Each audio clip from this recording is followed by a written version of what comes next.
Maria Feodorovna, born November 1847, dying October 1928, known before her marriage as Princess Dagmar of Denmark or Dagmar, was Empress of Russia from 1881 to 1894 as the wife of Emperor Alexander III. This video will look at her incomplete jewelry collection. After her husband's death, she became Grand Dowager Empress of Russia.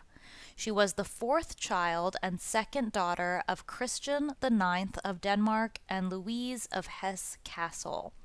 You can learn more about the Danish royal jewels on this channel. Maria's eldest son, Nicholas, was the last emperor of Russia, ruling from November 1894 until his abdication in March 1917.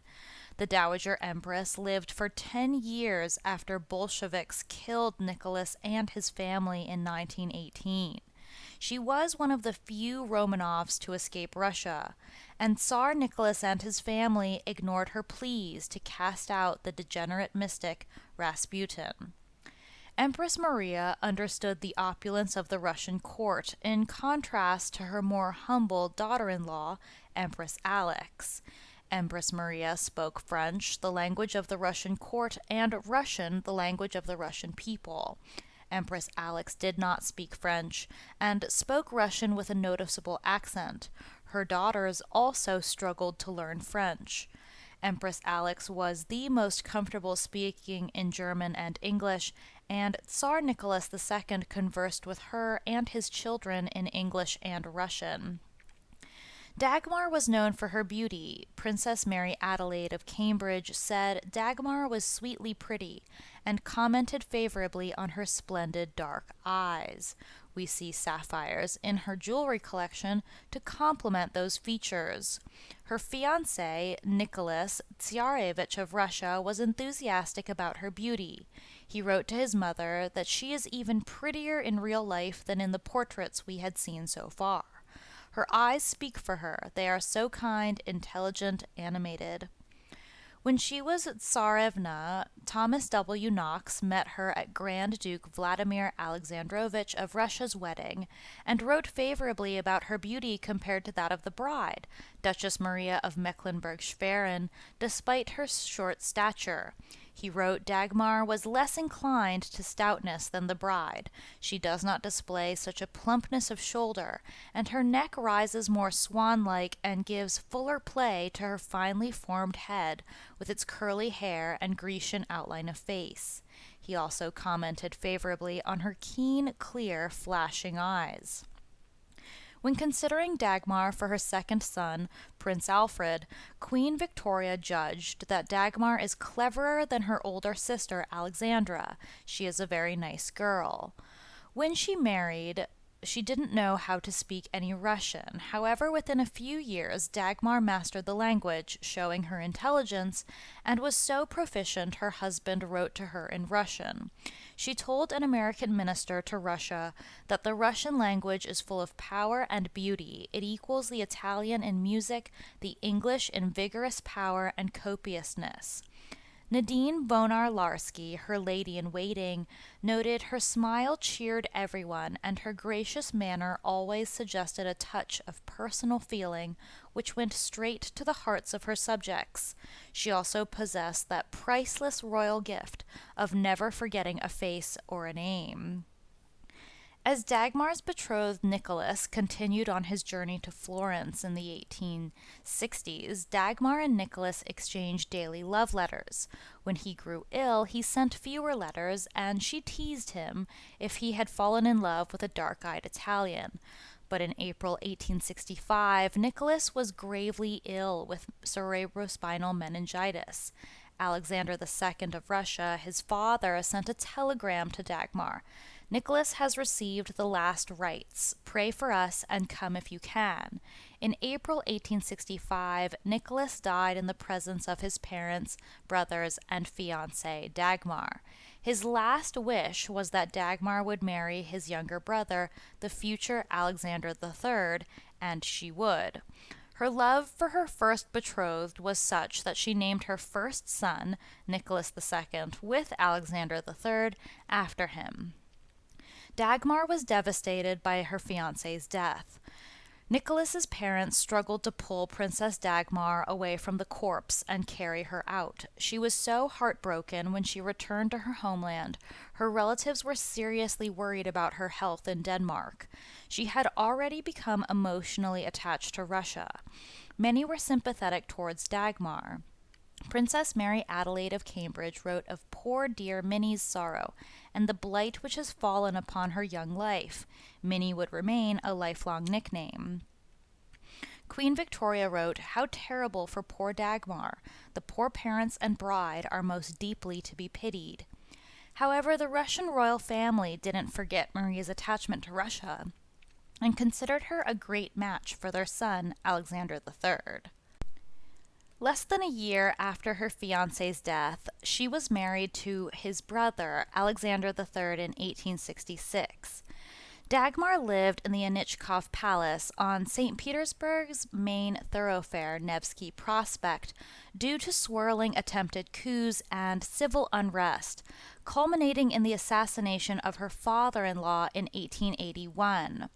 The royal family's privacy and safety were further emphasized as Dagmar and Alexander III chose Gatchina Palace for living and raising their 6 children, one of whom, Alexander, died in infancy, and the palace was the scene of his post-mortem photographs.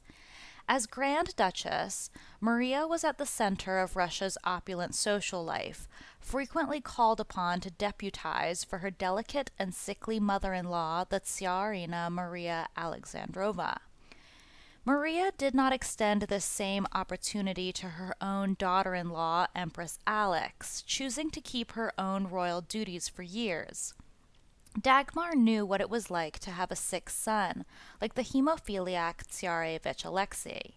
Her second son, George, had tuberculosis and had to be sent to mountain retreats to recover, eventually dying in 1899, joining his brother who died in infancy. So with Empress Alex's fussing over Tsarevich Alexei, never letting him out of her sight, this difference likely drove a wedge between the two women.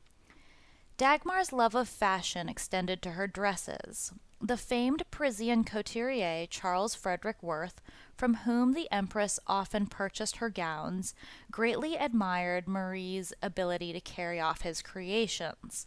A high-ranking aristocratic lady once asked Monsieur Worth why he could not dress her in the sublime triumphs that you make every week for the Empress of Russia. "Madam, it is impossible," answered Worth.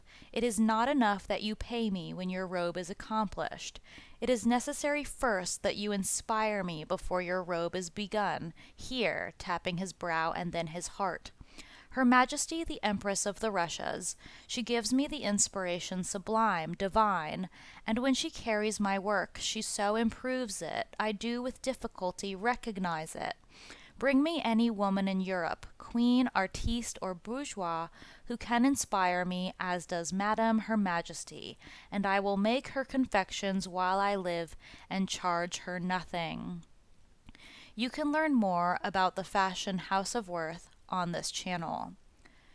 Empress Maria's love of fine things inspired her husband to commission Peter Carl Fabergé to create the first of his incomparable imperial Easter eggs in 1885.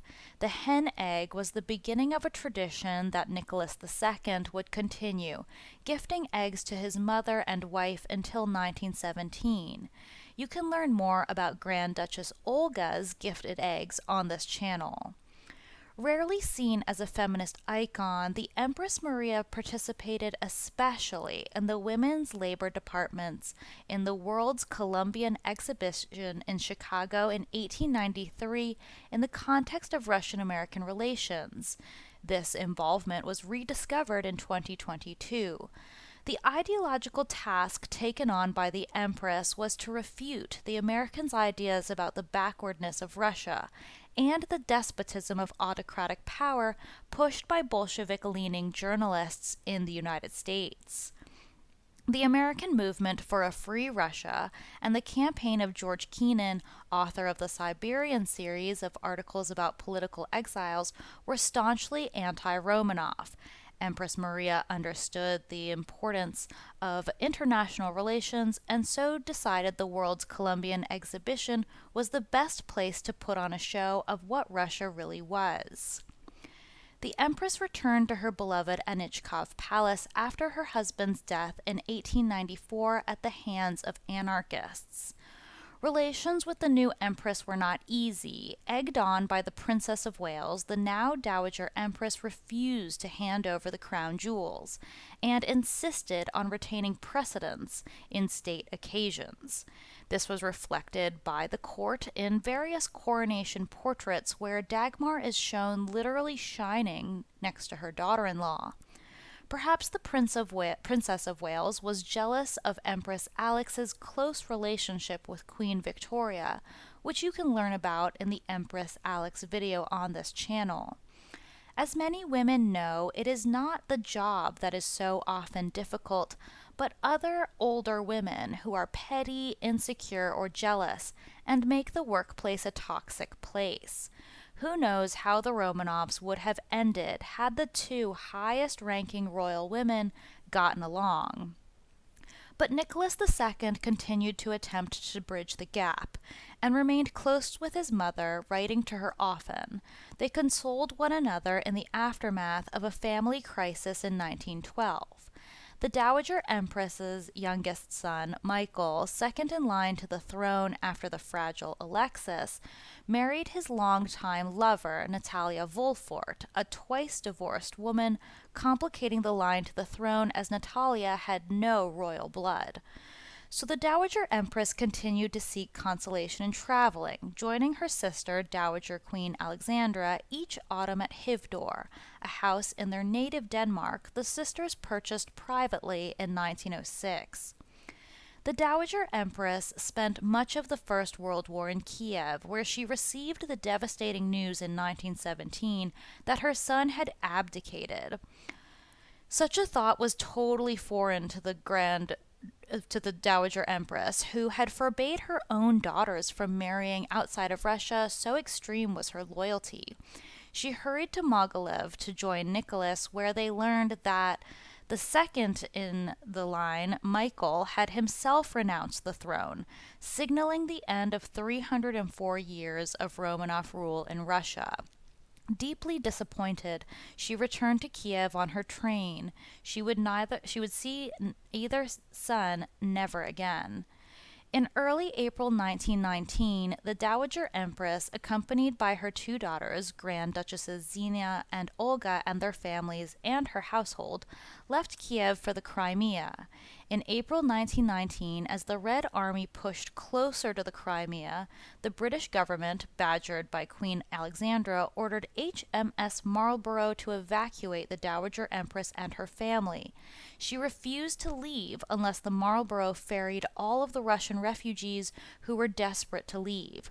Captain Charles Johnson wavered, but finally relented, and only after all of the refugees and their belongings had been loaded would the Little Mother of Russia agree to board. As HMS Marlborough steamed out of the harbor, another British ship carrying officers of the Imperial Guard en route to Sevastopol passed the Marlborough, where the Dowager Empress stood on the quarterdeck.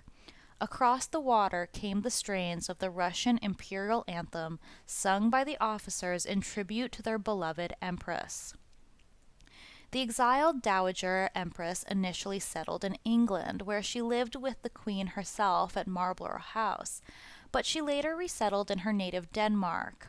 The British family had a very close look at the last of the Romanoffs, and it's ironic they ended up with so much Romanoff jewelry when they refused to help Emperor Nicholas and Empress Alex and their children escape.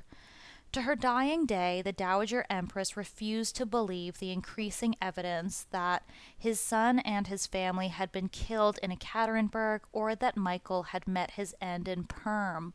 She acknowledged no successor to her sons and refused to meet any of the claimants to the throne, purporting to be her granddaughter Anastasia, for example. In this, we see a deviation from the 1997 film Anastasia, which nonetheless brought the horrors of the Bolsheviks to newer generations. Let's dive into the jewelry collection that is incomplete.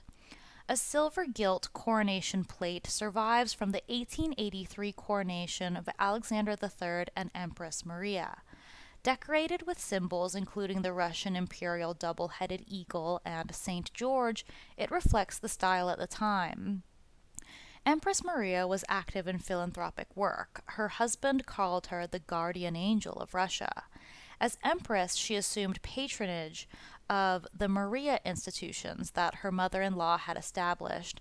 It encompassed 450 charitable establishments. In 1882, the Empress founded many establishments that she called Maria Schools to give young girls an elementary education. She was the patroness of the Russian Red Cross Society, a role her daughter-in-law would fill during World War I. During a cholera epidemic in the late 1870s, Maria visited the sick in hospitals, which her granddaughters Olga and Tatiana continued by learning surgery.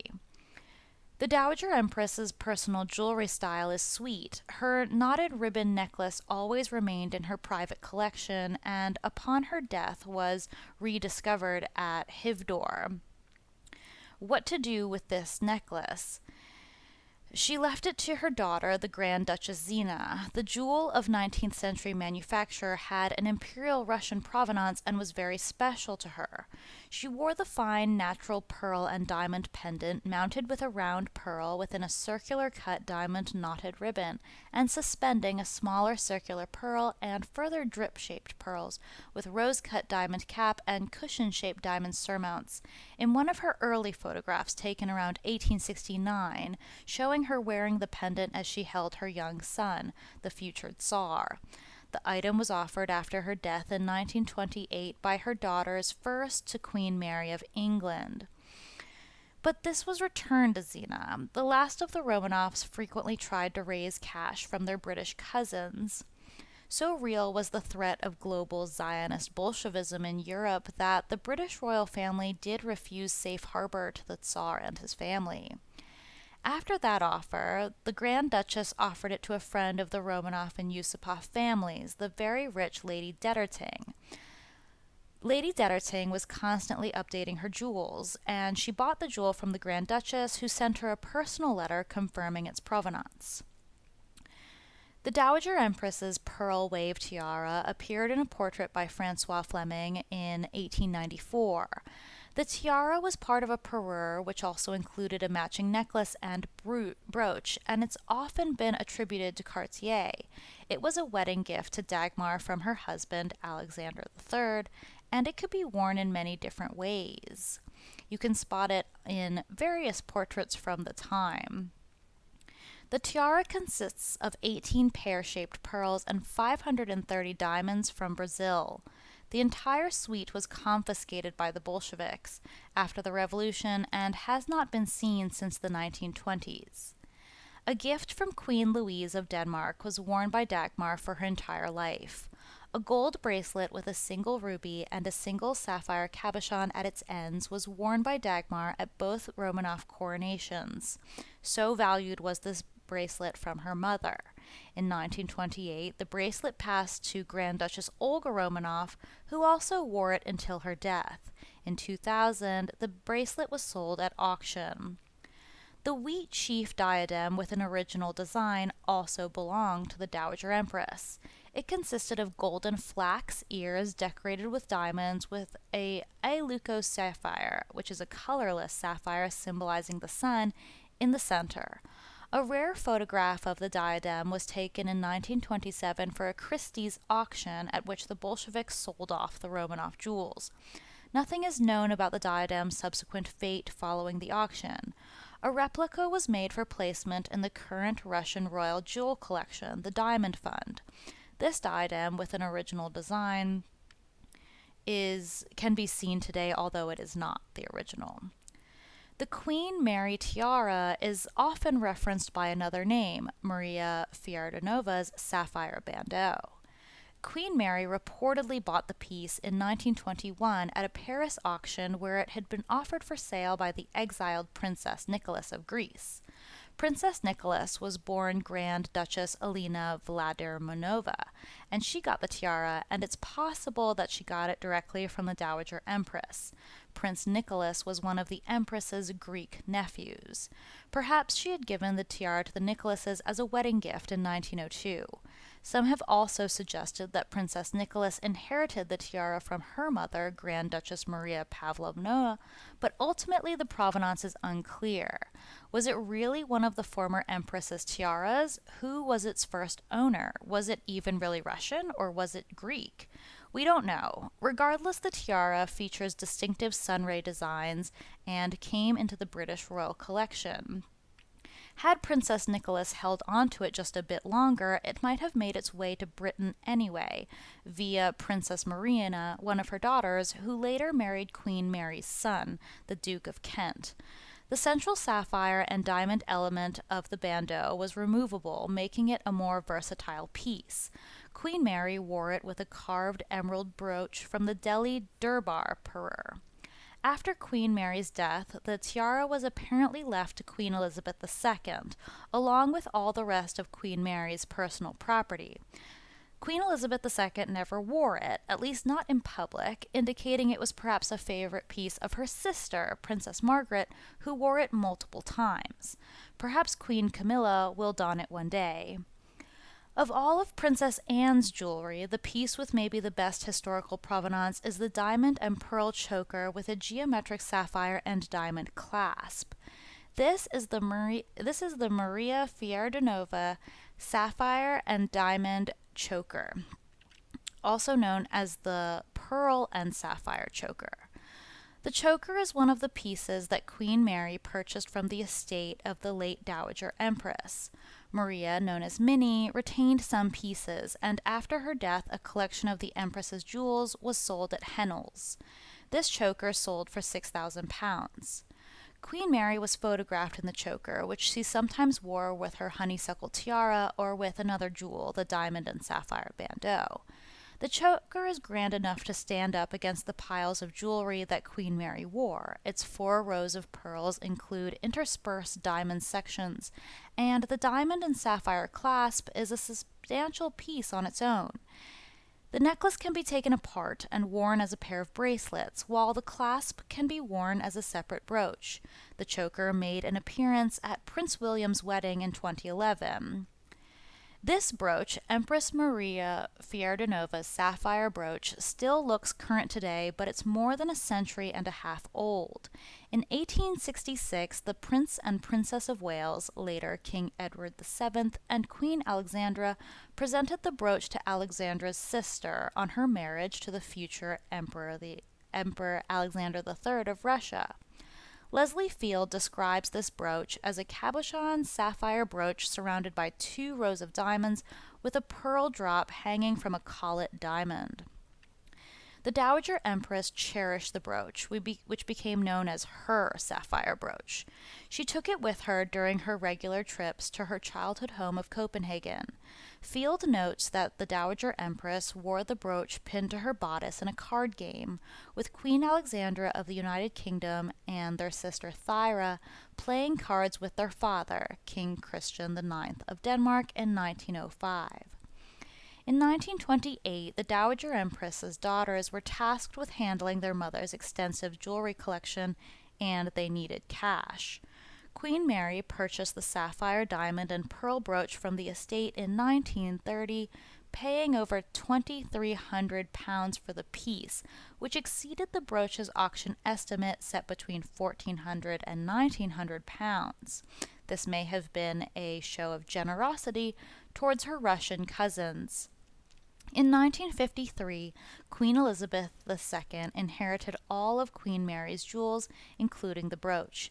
She began wearing the piece in the 1950s, choosing it for important state occasions abroad, but she also wore the brooch to enjoy one of her very favorite activities, going to the races.